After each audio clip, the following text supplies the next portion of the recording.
Eso es suyo. Ok, disculpen si dije alguna grosería y no, espero que no se tire al mundo por mi culpa. Considero que son pastores, ¿no? Y ya se convirtieron de verdad. Lo otro es que si yo digo voy a provocarles, no esperen una respuesta, solo los estoy provocando, ¿sí? Un hermano me decía ayer, yo no respondí después que provoqué, entonces le explicaba, por eso provoqué, porque necesito, como buen biblista y teólogo, me gusta provocar porque quiero también que usted reflexione y piense, porque a veces nos gusta ya los Lucky Men, comidas instantáneas, sopa hechas, y a muchos nos gusta así. Ese es como un pastor me dice, ¿para qué voy a estudiar en el seminario? Hoy solo vas a una librería y todo está hecho, dice, ¿no? No le digo, eso es Lucky Man, no, eso es McDonald's, eso es Burger King. Usted tiene que aprender a hacer su propio guiso para su congregación, su propia comida, ¿no? Entonces, alguien me preguntaba sobre el tema de designios y decretos. Sin ir muy lejos, por ejemplo, usted ha leído el Nuevo Testamento y cada vez que Jesús decía, escrito está, o así dijo el profeta tal, ¿se acuerdan? O esto se dijo del Hijo del Hombre, entonces ese es un decreto, sí, bíblicamente hablando. O sea, un decreto es algo que cuando Jesús toma una referencia pasada, lo trae al presente. Por ejemplo, en Hechos, cuando habla de Joel, ¿no? Cuando Pedro predicó, dijo esto ya dijo Joel y así, así. Entonces Jesús menciona muchas veces, Pablo en Corintios, Pablo muchas veces en Corintios dice, esto se dijo, aún Pablo, del tiempo de Pablo a Cristo, toma referencias de Jesús. Y Pablo lo toma ya no como un decreto, Pablo lo toma como un designio. ¿Por qué? Porque ¿quién lo dijo? Jesús. Y lo que él dijo es infalible. Entonces ahí se encuentra. Ahora, hay designios que en el Nuevo Testamento están y que en realidad tienen sentido tanto en un sentido aoristo, presente indicativo en el griego, que tiene una aplicación para nuestras vidas, pero también tiene un presente activo continuo para la eternidad, para aspectos escatológicos. Entonces, en ese sentido, ese designio no se modifica. ¿Por qué? Porque agarra el carácter de Dios. Uno de esos, por ejemplo, es el amor de Dios, que hablamos. Otro, sencillo y fácil de entender, es el tema escatológico, por ejemplo, del infierno. Solo para provocarles, no estoy en la plática, estoy aclarando el tercer punto de una cosa aquí. Por ejemplo, el tema del infierno. Yo he escuchado a muchos, en Chile, por ejemplo, en Chile y en mi país ha habido muchos hermanos que se han muerto 2 días o un día, o se han muerto 12 horas, 8 horas, no sé si usted ha escuchado, y se fueron al infierno y luego se fueron al cielo. Inclusive en Corintios, Pablo dice, yo conozco a alguien que se fue al cielo, dice, ¿sí? Y Pablo dice, bueno, si él tuvo el privilegio de irse y venir, dichoso él, dice Pablo, ¿no? Pues él tuvo un privilegio. Él se va a gloriar de eso, dice Pablo. Mas yo me gloriaré de lo que les anuncio y les predico, que es Jesucristo. Ahora, hoy por supuesto no solo dicen que se fueron al cielo, sino se fueron al infierno. De hecho, bíblicamente y teológicamente, ese es mi criterio, no es el suyo. Yo me pregunto, Señor, ¿para qué llevarías a alguien al infierno? Si a veces nuestra propia vida ya es un infierno, ¿no? Entonces, ese es uno. Dos, el infierno no está inaugurado, hermanos. No hay nadie en el infierno. El infierno está a 0 kilómetros ahorita. ¿Quién va a inaugurar, según los temas bíblicos escatológicos? El falso profeta, ¿no? Y va a ser arrojado, y luego el enemigo, y eso ya usted sabe. Es un tema. O sea, está 0. El que se va al infierno ahorita no va a hallar a nadie. En realidad, pero vienen y dicen, yo estuve al infierno y vi que fulano se chamuscaba. Entonces, ¿por qué digo esto? Eso es un designio. Dios ya designó cosas y que va a suceder. Así usted se corte las venas, no va a cambiar. Otro designio en cuanto a la vida de oración, por ejemplo. Yo tengo pacientes y siempre digo, para mí, hablar con un paciente, por ejemplo, pastor, o una hermana común y corriente, o un líder, en realidad son 3 casos diferentes. Si él es un pastor, Mi trato como pastor o clínico es diferente porque, aunque estoy en el medio feo o excepción de personas, pero es un siervo de Dios, su condición o situación es diferente, su experiencia, su vivencia, a una hermana normal o a un líder. Ahora, cuando voy a tratar estos temas, hay ciertas cosas que me es más fácil, por ejemplo, decirle a él, o decirle a los tres por ser creyentes, que decirle a un inconverso. Me explico. Porque el inconverso va queriendo que tú le soluciones su vida. Hay creyentes que van queriendo entender su condición de vida, porque sirven al Señor o viven con el Señor. Y dice, pero ¿por qué no? Eso es como dice Yancey, hay cosas que Dios hace y que no tiene sentido en su libro, ¿no? Hay un libro que dice, cuando lo que Dios hace no tiene sentido. Eso es cosa rara, porque no entendemos. Esos son designios. Ahora, en la Biblia, me ha tocado decir a algunos pacientes, hermano, su problema es fácil. Tan, se le dice, y el hermano dice, y solo eso, dice, no me va a dar una recetita, dice, ¿no? Sí, le voy a dar una receta, y pongo en la receta ahí, literalmente, tómese oraciclina 3 veces al día, a las 7, a la 1 y a las 7. Y ha habido hermanos que van a la farmacia a buscar oraciclina, y el farmacéutico me dice, pero esto, ¿tú buscan en la pantalla? No, oraciclina no hay. Y me llaman, pastor, no existe esa medicina, es que está en Filipenses 4, 6, 7, le digo, ¿no? O sea, ¿por qué les digo eso? Ahí hay un decreto, perdón, un designio. Mire ese designio, solo para terminar esto y entrar a la clase. Filipenses 4, mire lo que dice, versículo 6. Por nada estéis afanosos. ¿Qué dice? ¿Qué dice? No, nada. Por nada. ¿Qué es nada? Nada. Nada. Otra vez, ¿qué dice que es nada? Nada. ¿Qué es nada? Nada. Cuando usted lee Juan 14, Juan 15, 5 creo que dice, yo soy la vid, vosotros los pámpanos. El que permanece en mí y yo en él, dice el Señor, lleva muchos frutos. Punto seguido, dice, porque separado de mí, nada. ¿Qué dice? Nada. Nada. ¿O de qué es nada? Nada. Entonces, yo me separo, venga, Pastor Miguel, Él es Dios. Un ejemplo, ¿no? Él es Dios, mi Padre. Dice, si me separo de Él, nada puedo hacer. Yo digo, nada. Pues, ¿qué quiere decir? Tengo que andar pegado como garrapata a mi Padre Dios. Nada puedo hacer. Nada. Eso es en la teología bíblica dependencia. Y de hecho hay gente con trastorno de dependencia, ¿no? De un amor, de una novia, de un esposo, de un hijo, de un perro, de una casa, de su cuenta, de su trabajo. Ese mismo trastorno Dios quiere que sufras con Dios, separado de Él. Y yo me repito eso todos los días, Señor, no puedo separarme de ti porque si no, nada. Ahora, viendo aquí, dice, por nada estés afanosos. Entonces estoy agarrado de Dios, ahí nomás. Dice, por nada estés afanosos, si no sean conocidas vuestras peticiones. Hermanos, si estoy agarrado de Él, debería contarle mi problema. Entonces, como estoy agarrado de Él, estoy con Él. Entonces luego dice, eso me gusta, dice, peticiones delante de Dios en toda oración y ruego con acción de gracias. Y luego dice, y la paz de Él, de Dios, guardará mi corazón y mi pensamiento en Cristo Jesús. ¿Entendió? Ese es un designio de Dios.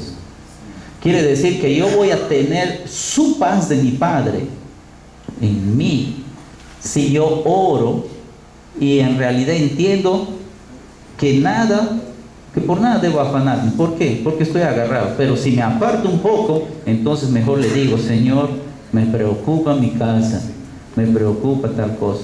Ahora, les pregunto, dese cuenta, ¿dice que te va a responder? ¿Dice que te va a responder? ¿Sí? Pero ¿cuál es la primera respuesta? No, ¿cuál es la primera respuesta? Ahí está, lee el texto, hermano, que le dé un bibliazo ahorita.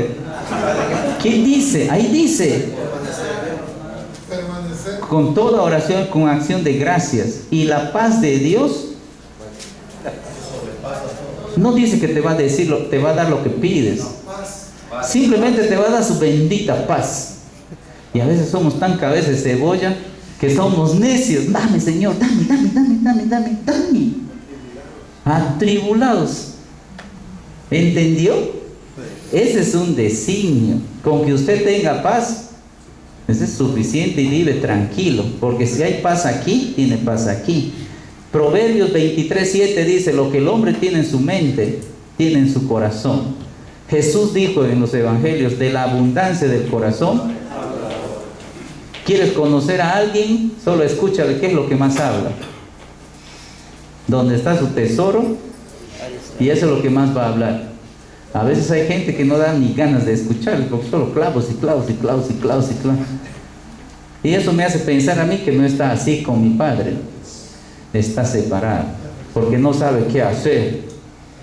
La vida cristiana es fácil. Ahí está, mira. Ahora, no me dice: Señor, dame un carro, yo quiero carro. Entonces él me dice: no, Esteban, ya sé que necesitas carro, pero por ahora te voy a dar mi paz, tranquilo. ¿Entiendes? Gracias, Señor, ya sé que sabes. ¿Me expliqué? Ese es un designio. Y le voy a dar una mala noticia. Designio quiere decir que así, no, Dios, ¿me das? O me corto, o me mato. Me voy a echar un ayuno de 20 días y me das. Hermanos, yo te sugiero que tienes un año, a ver si aguantas. Él no te va a dar, porque ya está designado. Y el designio está subordinado a su carácter, porque Él es soberano, Señor de señores. Y Él ya lo dijo, y lo que Él dice no cambia. ¿Me explico? Ese es mi Padre, ese es tu Padre, nuestro Señor. Dígame, gracias, pastor. ¿Cómo hacer la diferencia entre un designio, o cómo no tener un conflicto entre designio y predestinación? Ok. Eso es un tema soteriológico. Como me preguntaba el hermano que me dijo: ayer usted no contestó esto. Nosotros no creemos en la predestinación. Pero en realidad nuestro trabajo es predicar. Al predicar, dos cosas están en acción. Uno, tenemos que admitir que somos un instrumento de Dios misionológicamente hablando. Soy un vaso. Segundo, yo simplemente soy un vaso. Pero en realidad mi contenido de mensaje es palabra de Dios. Esto no es mío, es de Él. Yo soy perico repetidor. Jesús dijo eso. Yo estoy diciendo lo que mi Padre me dice. Mira, en este proceso entra de manera soberana, dentro de esos designios y decretos, soberana, el Espíritu Santo. Pero a través de esa palabra va y opera en tu cabeza pecadora y te hace tomar conciencia. Miren, ese es un tema teológico discutido que a mí no me interesa. ¿Sabe por qué no me interesa? Porque así como Él nos regala dones como Él quiere, Él también Él decide si en ese momento te quebrantas y aceptas a Cristo, o simplemente esta palabra y Él que quedó ahí por la palabra. Ese es como decir, esto es un sticker. Cuando yo te predico, te quito el pega-pega. Y cuando ya escuchas, se queda prendido en tu cabeza. El Espíritu es el pega-pega que dejó impregnado para la palabra. Él decide si caes ahí o caes después. Así yo ya te haya metido la palabra, o caes con este predicador, o caes con este otro predicador, que en Pedro es tropezar en la roca de la salvación por la verdad. Eso es difícil de explicar. Difícil de explicar. Me explico. O sea, ¿por qué difícil de explicar? Porque eso está dentro de la soberanía de Dios. ¿Por qué les conté del paisano peruano? Porque yo creo que ese fruto no era de él. Era del que volvió tuberculoso por el frío. Ese hombre era un evangelista poderoso, pero aparte de su salud, se enfermó por el frío alto, no aguantó su pulmón y se regresó. Pero él dejó la palabra. Y el otro bendito jardinero solo vino a echar agua. ¿Cuál fue el agua? Como el padre, ¿no? Y se le vino a la gente. Y él no entendía. Me explico. Eso pasa. Yo puedo estar pastoreando una iglesia años y de repente no crece. No crece. Y puedo sentirme frustrado y decir, me voy de esta iglesia. Puedo estar 10 años y de repente vienes tú y ¡fum! Crece la iglesia. Y él dice, pues por mí, ¿no? Yo soy mejor que él. Ese es cuento. No seas orgulloso, que no te salga el chompipe, el pavo real. Porque no podemos decir eso. Porque Pablo dice, unos siembran, otros riegan, y el crecimiento lo da Dios. Eso es designio y decreto. ¿Sí? Entonces, nunca digas, esto es porque a mí Dios me usó mejor que a él. Dios es así, mira. ¿Sí? Y en ese proceso tenemos que entender lo que estamos hablando aquí. Esa palabra, como dice ahí, dice, en ese diálogo Dios y su palabra son solo el tema de la conversión. Dios no es el que habla, sino su palabra marca la pauta y la ruta del diálogo y de la acción humana. Su palabra, la palabra viva. Entonces, lea la palabra, predique la palabra. Samuel Escobar, un teólogo latinoamericano, él dice, un problema que existe hoy en día en los pastores latinoamericanos es que hemos dejado de contar historias. Cuente historias cuando predica, pero historias bíblicas aplicado a la realidad de hoy. Yo probé eso y en realidad como nos gusta. Por ejemplo, un ejemplo, el hermano Basni, de lo que él 2 veces decía mi alumno y se recuerda de las historias. Él me recuerda las historias que voy contando, testimonios, ¿no? Pero son historias. Y usted se acuerda del ministerio de Jesús, se pasó contando parábolas. ¿Y qué eran parábolas? Historias. Aplicando los principios. En ese sentido, Dios es poderoso. Cuando se corrige el esquema de autoridad en el mismo capítulo 3 de Génesis, la relación de Dios con el ser humano y con la naturaleza ya no es de armonía y vida plena. ¿Por qué? Porque entra en acción Satanás y causa lo que nosotros hablamos.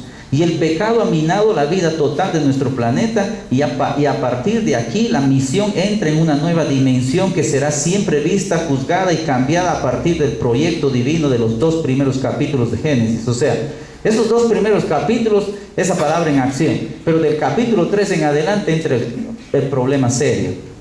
Entonces debe cambiarse, debe reestructurarse, debe modificarse. Pero ¿saben qué es lo interesante? Un hermano viene y me dice, ay pastor, me dice, con las mujeres, me dice, no se puede vivir, pero sin ellas tampoco, me dice. ¿Por qué será? ¿A dónde se fue Adán en ese momento que le dejó sola? Me dice. ¿Por qué le dejó sola? Ahí hubiera estado.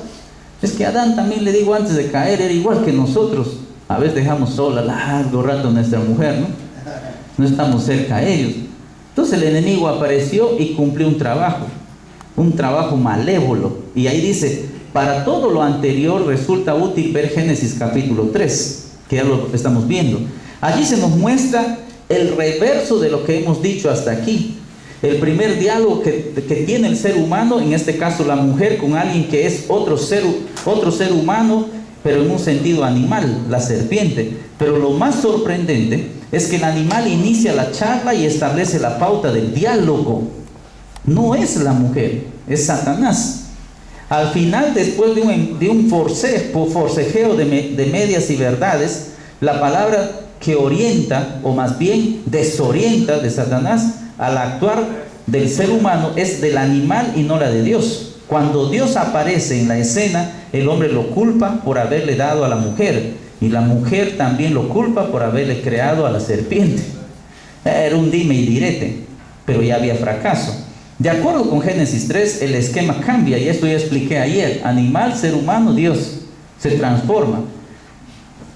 Para que a veces nos toca preguntar, ¿y por qué existe la idolatría? Esa es la base de la idolatría. Esa es la base de la idolatría.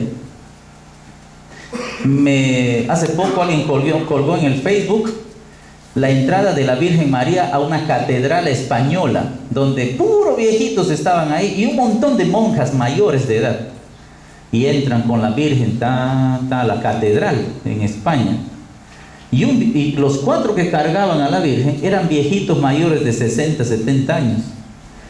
Entonces tenían que hacer un movimiento y darle vuelta para bajarle en el altar. Pero uno de los viejitos hace un mal movimiento y se le va a la Virgen, se le va el palo ese y la Virgen cayó y se hizo lata. Hermanos, mire el video como las monjas van llorando como que murió Cristo o murió su madre. ¡Ay! Se van a juntar los pedacitos. Y el que colgó el video dice, se despedazó su madre. Pero lo que me llamó la atención fue cómo las monjas querían armarle.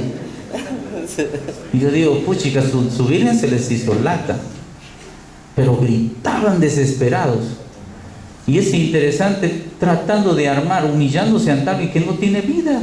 Nosotros entendemos eso porque somos creyentes. Entonces, pero en realidad eso es algo irracional. O sea, nos volvemos, dejamos que en esa esencia la naturaleza idolátrica nos afecte tanto que perdamos razón ante un ser que no es ser, es un pedazo de algo, parte de este mundo. Por eso dice Romanos 1 que el hombre, conociendo a Dios, no le glorificó, sino que cambió la esencia de Dios, la revelación de Dios, por cosas corruptibles, cosas que se oxidan. Así dice, corruptible es algo que se oxida, se rompe, se desaparece, se vuelve polvo. Cambió esa gloria. Entonces, al cambiar esa gloria, busca restaurarlo, pero no puede, porque en su condición de pecador el ser humano se deshumaniza, lo que hablábamos ayer. Entonces, como Dios sabe, aunque culpemos a la mujer en realidad de ese problema, aquí surge algo interesante. Los siguientes capítulos de Génesis, del 1 al 11, mostrarán, dice ahí, las áreas de alienación y pecado en las que se desarrolla una vida humana ajena a Dios, alejada de sus designios. Fratricidios del 4 del 1 al 16, venganzas 4:23, maldad 6:5, orgullo y desobediencia 11 del 1 al 9. Se trata de situaciones a las que la misión de Dios convocará a un pueblo para que juntos vuelvan a hacer de esta tierra un cosmos, un mundo de Dios y para Dios. Miren, solo en estas partes, luego que el hombre cae, se corrompe. Empieza a haber fratricidios, venganza, maldad, orgullo, desobediencia. Un cambio total. Ahora, tomando en cuenta eso, por ello es importante retomar los principios teológicos de Génesis 1 y 2. Principios teológicos, pero también misionológicos. ¿Sí? Porque esos pasajes no solo hablan de la misión en el contexto de la soberanía de Dios, viendo designios y decretos, y del nombramiento del ser humano como su lugarteniente, sino que además señala los elementos claves de la misión. Los elementos claves ya los vimos, esa palabra. Génesis 1:26 dice que el ser humano, Adán, fue creado a imagen y semejanza de Dios. Como tal fue creado en una realidad plural y comunitaria. El ser humano, el que refleja la verdad, la imagen de Dios, no solo ejerce su autoridad, sino que es una comunidad y no un individuo. Así como Dios es por siempre una realidad comunitaria, su imagen también lo es. La misión no puede ignorar este hecho, porque esa comunidad humana es, en primer lugar, una pareja, varón y hembra. ¿Y por qué enfatizo la humanidad? ¿Por qué enfatizo o se enfatiza ese varón y hembra? Porque empieza a haber un sentido comunitario. ¿Cuál es ese sentido comunitario para cumplir la misión hoy? La iglesia, la familia. ¿Qué forma la iglesia? La familia. Y es interesante, no es que Dios puso a la mujer y dijo, bueno, mujer, caíste, y como este es un plan auxiliar, entonces ahora tienes que trabajar como el hombre para restaurar lo que debía sucedido el 1 y el 2. No. Dios es soberano, omnisciente, omnipresente. Entonces, en su soberanía, Dios complementa, porque ya iba en ese proceso. Y aquí viene algo interesante, y veo pocas mujeres, aunque más que ayer, pero deberían también estar aquí. ¿Por qué? porque este tema a usted le interesa como mujer y a usted como pastor entender, para que entendamos la posición de la mujer en la iglesia, no por Efesios capítulo 5 o lo que diga el Nuevo Testamento sobre la mujer. Esto está en Génesis, hermano. Entonces, la misión desde este ángulo afirma la igualdad del varón y la mujer en todo lo que concierne a responsabilidad y privilegio. ¿Acaso Dios solo le dijo a ti te haré Señor? No, era comunitario, hombre y mujer. ¿Sí? Hombre y mujer. Ahora, las pocas mujeres que están aquí van a poder entender por qué Dios a la mujer le dice solo dos cosas en el Nuevo Testamento. A nosotros nos repite 3, 4 cosas, a nosotros como hombres. A la mujer solo le dice 2 cosas, hermano, y eso es fregado. ¿Por qué? Porque a nosotros nos da más chamba. A la mujer solo 2. A la mujer, según el Nuevo Testamento, le dice, ame a su marido. Pero es un amor que se evidencia solo de 2 maneras: respeto y sujeción. No hay más. Eso es todo lo que le dice a la mujer. Porque en Efesios 5:20 le dice que ya no son 2, son 1.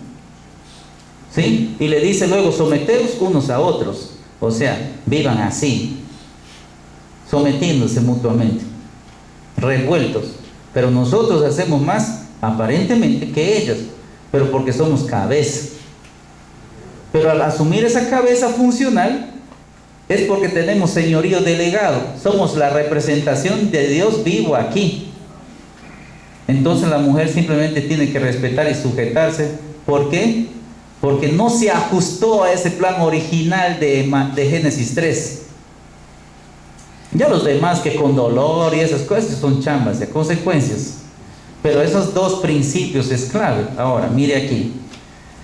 Génesis del 1 al 28, 30 y del 2, 18 al 25 son claros al indicar que la tarea humana no restringe ni libera a nadie de las responsabilidades que se menciona como tarea del ser humano. Dice, nada en el texto sugiere que la mujer sería ayuda idónea. ¿Así dice? No dice así. Dice, bueno, Adán, te voy a dar a tu mujer quien va a ser ayuda idónea. ¿Dice el texto? No. Simplemente dice el capítulo 3 que después que el Señor sacó su costillita y le armó a la mujercita así bonito, le presentó a Adán. Cuando Adán, como todos nosotros cuando miramos a la mujer, dice el 22, la trajo al hombre y dijo el hombre, esto es ahora hueso de mis huesos y carne de mi carne. Varona será llamada porque del varón fue tomado. Entonces dice, después dejará el hombre, ¿no? Eso dice Dios. Y Adán, después que dijo Dios eso, ¡pum!, se la agarró a su mujer y se fue a hacerle el amor.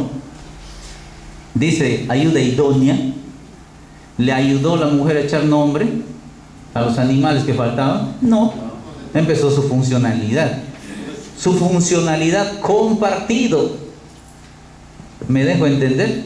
Entonces, si ese fuera el caso, Génesis 2 entraría en contradicción con Génesis 1, donde, como hemos visto, el hombre y la mujer como imagen de ellos, o sea, reciben imagen de Dios, reciben de Dios un común convocación que incluye la procreación y la mayordomía de la creación. Eso se llama señorío delegado. ¿Me explico? ¿Dónde está mi modelo de ayer? Ya se fue el hermano Ivonne, todavía no tiene su señorío delegado. Me explico, señorío delegado. Véngase, hermana, usted que está ahí en la pizarra, usted es soltera sin compromiso. Ok, ¿qué es señorío delegado? Señorío delegado ante Dios es que si ella es mi esposa, no es más, ni ella es menos. Estamos al mismo nivel ante los ojos de Dios. Solo con el sentido de multiplicación humana, ella tiene una responsabilidad misionológica. ¿Cuál es? Exacto, hermanos, ustedes deben estar en la NASA. Ella hace hijos, ¿sí? En donde su sentido misionológico es procrear, discipular y luego enviar. dejará el hombre a su padre, a su madre, y se irá con su mujer. Venga, hermano. Entonces ellos dos son nuestros hijos. ¿Sí? Él es nuestro hijo. Ya le educamos, le discipulamos, le enseñamos la palabra poderosa de Dios, le enseñamos todo. Y ella ve a una doncella y la conoce. Y se casa. Entonces, no, tranquilo, pastor. ¿Sí? Se casa. Mire aquí el sentido misionológico. Dejará el hombre a su padre y a su madre y se irá. ¿Qué forman? Otro campo misionero, en donde se mide. ¿Qué se va a medir? En ella, lo mismo que se midió en ella, inicial, Adán y Eva. ¿Qué se midió? ¿Cuánto ella comprendió la palabra? Y ahí viene la palabra respete. La palabra respeto en griego es, en Efesios capítulo 5, versículo 31, creo que está el texto. Dice, la mujer respete. La palabra griega es phebomenai. La palabra phebomenai significa temor reverente. Como los japoneses no saludan, hacen temor reverente. En los latinos, ¿sabe dónde se ve eso? En los católicos, cuando entran a la iglesia católica. Temor reverente. El temor reverente no es porque su marido sea grandote, gordo, le va a meter un coscorrón. No, sino porque ella en su mente entendió quién es ese Dios poderoso, creador, y mira a su marido a través de ese Dios creador. Entonces, ábrese un poco aquí, véngase aquí. Él es Dios. Entre su marido y Dios, entre su marido y ella está Dios. Solo que este Dios, imaginémonos que es de vidrio. Ella le mira a su esposo a través de Dios, porque entiende ese sentido. ¿Quién nos enseñó a Adán y Eva? El Dios de Génesis 1 y 2. Por eso dice, déjenlo, para que ellos experimenten en su campo misionero, vivencial de hogar, esa realidad soberana. ¿Y cómo se va a probar que ella se está sujetando, respetando en su vivencia día a día con su marido? ¿Sí? Pero ella mira al Señor en él. Ahora, por supuesto, aquí hay mucho que hablar. Para la próxima hagan más días y denme más horas. Pero la cosa es que si ella logra entender, le va a amar en sus imperfecciones a él. ¿Sí? Ahora, la otra palabra que le pide a ella es sometimiento, respeto y sometimiento. Eso dice Pedro, sométase. ¿Sí? Efesios 22 dice eso, mujeres, someta a su marido como al. ¿Es lo mismo? Exacto. Entonces, el respeto reverente, temor reverente a su marido, pero no porque sea su marido, sino porque es Dios. Entonces no debe costarle a la mujer, pero si le cuesta, no es porque este cuate le haya restado todo, sino porque esta cabeza no entra lo que venimos hablando, no entiende. Es como le explicaba a la hermana, ¿se acuerda de su esposo? De repente hay gente en la iglesia que tiene el complejo del eunuco. ¿Se acuerda del eunuco en Hechos 7? ¿Qué dice el eunuco? Venía de adorar de Jerusalén, y el cuate venía leyendo Isaías, ¿no? No sé cómo hizo Felipe para entrar, pero la cosa es que entró y Felipe le dijo, chavo, ¿entiendes lo que lees? El chavo dijo, bueno, ¿cómo voy a entender si no hay quien me explique? En la iglesia hay un montón de eunucos que vienen de adorar, del culto, de danzar, de bailar, de hacer sacrificio, pero no entienden, hermanos. Aparte de estar eunucos, acá también están volados. Me explico, ese es el complejo del eunuco. Están leyendo, pero hay esposas también que están igual. Saben, y el marido le dice, sujétate, me respeta. Y ella le dice, ¿y quién eres tú? ¿Qué te crees tú? ¿Y qué? Es que no le está viendo. Dios no está en medio de la relación, Él está aparte. Pero si ella entendiera, entonces va a tomar en cuenta a Dios en medio. Ahora, ¿qué pito suena este esposo? es que Él es cabeza y debe modelarle ¿a quién? A Dios para su mujer. A Dios para su mujer. Él es la figura, la representación de Dios. Por eso solo le pide al hombre 4 veces, le dice en Efesios: marido, ama a tu mujer. Marido, ama a tu mujer como Cristo amó a la iglesia. Marido, ama a tu mujer como Dios. Marido, ama a tu mujer como amas tu hermoso cuerpo. ¿Por qué le dice ama? Porque ese Dios en esencia se acuerda del amor de Dios que hablábamos ahorita. Eso es difícil. Ese es el sentido misionológico. Ahí es misión. Porque si mi iglesia entiende que como familia somos misioneros, yo no tengo por qué estar diciendo: hermano, ¿a quién Dios le llama? Para ir. Dios ya está en medio. Entonces, toditos deberíamos entender, gracias cielo, toditos deberíamos entender que somos, ahí nomás, somos familias enviados desde Adán a las misiones. ¿Me entendió? Todos somos misioneros. Ahora, ¿dónde fallamos? Imagínate que mi hijo me dice: papá, me gusta la chava, quiero casarme. Vaya, hijo, cásate pues. Pero no te vayas a ir lejos. Aquí tenemos terreno en la finca. Allá te voy a hacer tu casa. Ahí te voy a dar un pedazo de rancho, un par de vacas y tu troca, todo. Cuando yo hago eso, estoy desobedeciendo el texto. Vaya a vivir en la punta del cerro con su mujer. Porque si yo obedecería, le diría: lárguese de aquí, ya tiene mujer, harina de otro costal. Pero usted que: ay hermano, no, déjelo ahí en su casita, pobre ese chavo. El primer año para que ahorre, el segundo año para que ya aprenda, decida qué hacer, el tercero cuando se da cuenta está cómodo, esperando tribulación como los de Hechos. Desde ahí ya fallamos nuestro sentido misionológico. Ahora usted va a tener que decirle a su hijo: hijo, hoy salí entendiendo que eres un misionero, así que hoy te mando por fe, lárguese a vivir al cerro. Es por fe.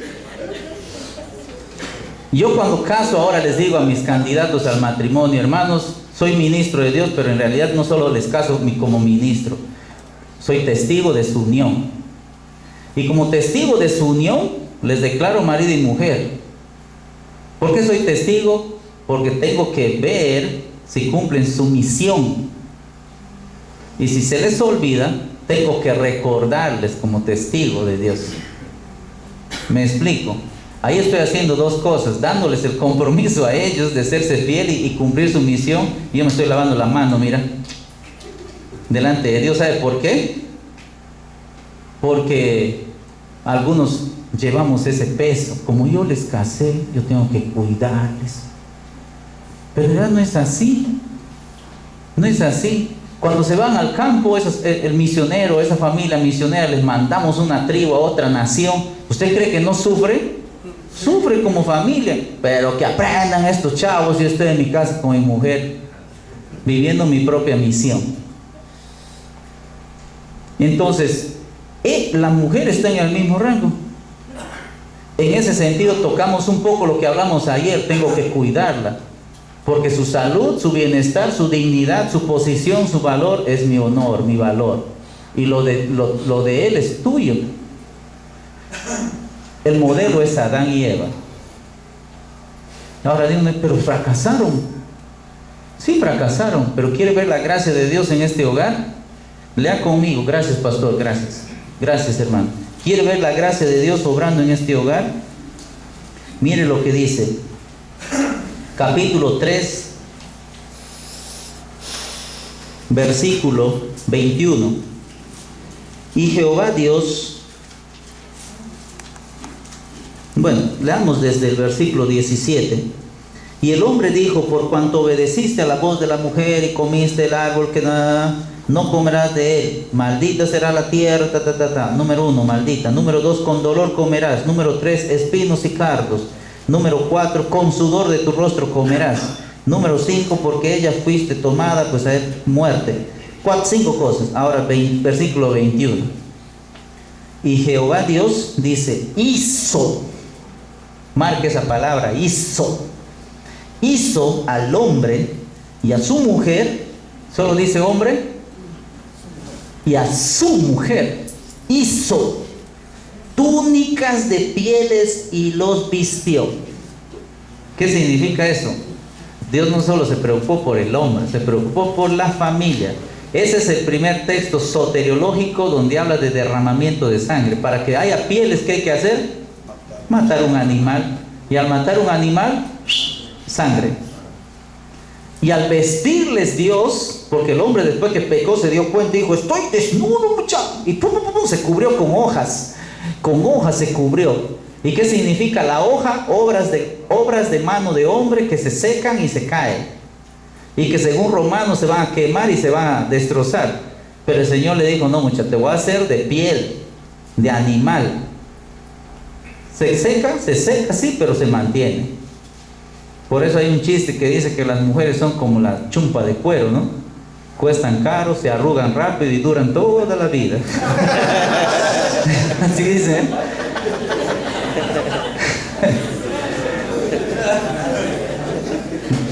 Le gustó el chiste, ¿eh? Se mató el... ¿Ah? Dice, cuestan caro, no se arrugan rápido y duran toda la vida. Entonces, ¿qué le hizo el Señor? Derramó sangre y les vistió. Ahora, ¿qué es la buena noticia para Adán y Eva? Dios les otorgó salvación. Ahora, en su material también está eso. Y luego llega al famoso texto que le conocemos como el texto, ¿qué? El protoevangelio. Versículo 15. Y pondré enemistad entre ti y la mujer, que está antes del 21. Pero la primera obra salvífica de ese protoevangelio está en el 22. En el 15 le da el protoevangelio y en el 22 el primero que entra al reino. ¿Me explico? Entonces se vuelve algo poderoso. Entonces, pues salvo a Adán, ahí está. Y lo interesante es que de esa familia surgen dos líneas que después vemos. Ahora, continuamos aquí. Dice, la misión a partir de la enseñanza de estos dos capítulos coloca a la familia y al hogar como la base indiscutible de la sociedad. Y de hecho, ¿cuál es el núcleo de la sociedad? La familia. Podemos decir cuál es el núcleo de la iglesia. La familia.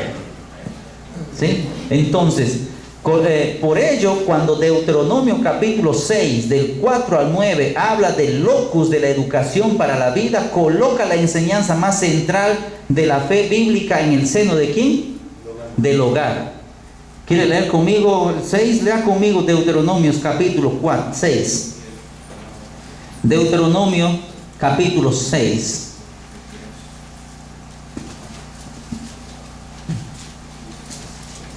Capítulo 6, versículo 4 dice, oye Israel, Jehová nuestro Dios, Jehová uno es. Y amarás a Jehová tu Dios de todo tu corazón y de toda tu alma y con toda tu fuerza. Y estas palabras que yo te mando hoy estarán sobre tu corazón y las repetirás. Te sugiero que marques la palabra repetir.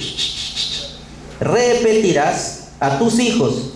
2, hablarás a ellos estando en tu casa, andando por el camino y al acostarte y cuando te levantares. Yo marqué aquí repetirás, hablarás en tu casa al acostarte y al levantarte.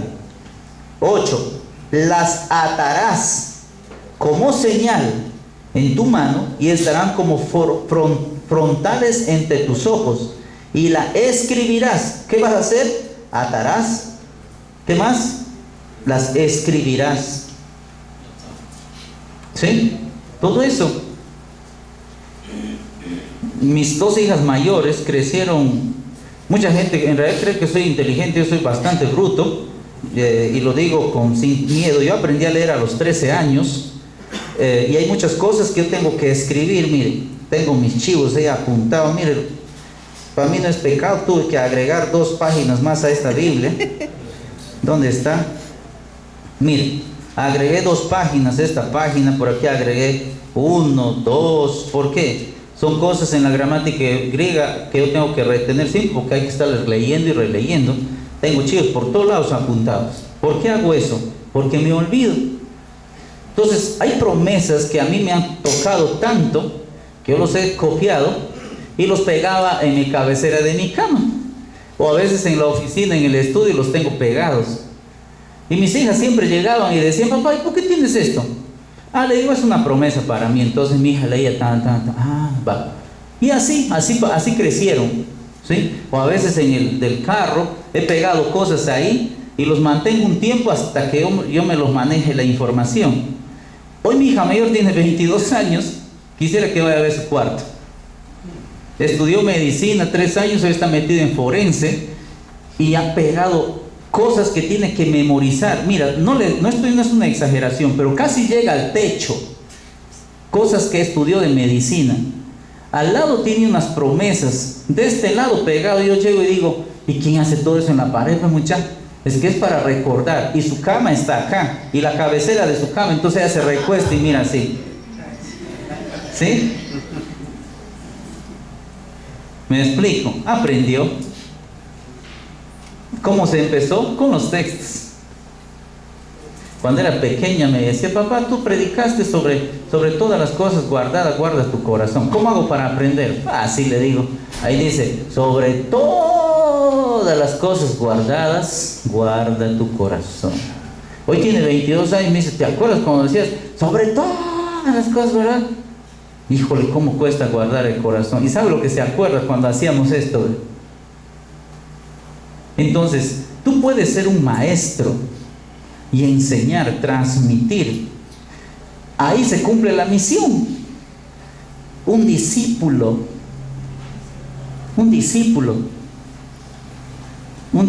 Si yo le contara mi historia, si usted supiera mi historia personal, creo que me recriminaría. Yo he cometido muchísimos errores. Muchos errores.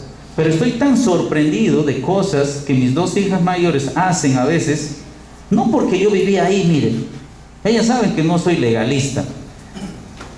Y de hecho son mis más grandes correctoras. Por ejemplo, hace poco fui a Panajachel a dar una conferencia y una de ellas siempre anda conmigo y me dice, papá, te estás volviendo grosero. Compóngase.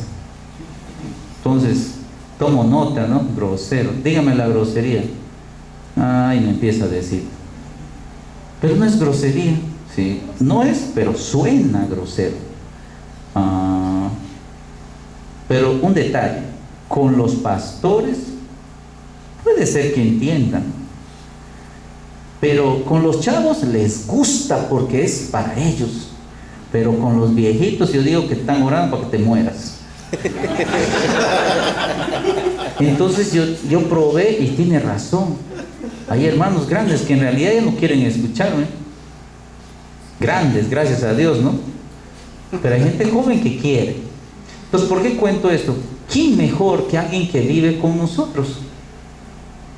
¿Dónde se mide nuestra vocación misionológica según lo que estamos viendo en la casa? Lea Efesios capítulo 4, 5 y 6. El texto del capítulo 5, versículo 18 dice, antes bien, sed lleno del Espíritu Santo, dice el 18. No se embriaguéis con vino en la cual hay disolución, sino antes bien, sed lleno del Espíritu Santo. Versículo 19 dice, hablando entre vosotros, con salmos, con himnos, con cánticos espirituales. Y llega el versículo 20 y dice, someteos unos a otros. Entonces yo me rasco la cabeza y digo, Señor, los pastores, los hermanos de la iglesia, entenderemos que el contexto de la llenura, el contexto de la vivencia de la llenura no es la iglesia. ¿Es dónde? En la casa.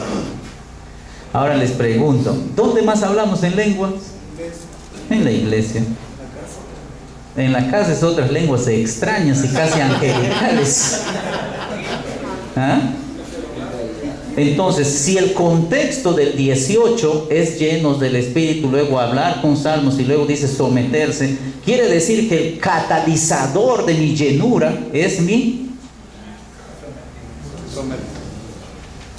Ese es el 18.